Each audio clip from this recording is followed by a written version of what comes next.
Gasilci iz Hin upajo, da bodo njihovi potomci in mlajši člani delovali vsaj tako uspešno, če ne že bolje, kot so sami v teh 9 desetletjih. V tem času spominjam dobrih in tudi slabih trenutkov. Spominjam se največ obnove tega gasilskega doma. Težke odločitve so bili, da smo se par članov odločili, da poderemo star gasilski dom in se lotimo izgradnje preobnove novega doma.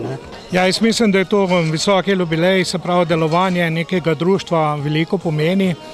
Mislim pa, da je doseženo ogromno na tem področju, saj društvo dobro dela, ima dobro opremo in mislim, da so kos tudi vsaki intervenciji. In čeprav gasilci iz Hin niso prepogosto poklicani v akcijo, so pri teh praviloma zelo uspešni, redkim izjemam navkljub.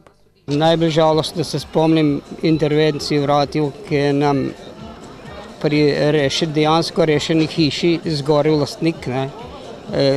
Hiša je zgorela samo na delu, katerem je bil on, vse ostalo smo rešili. Sicer pa je novo vozilo namenjeno predvsem gašenju gozdnih požarov na težko dostopnih terenih.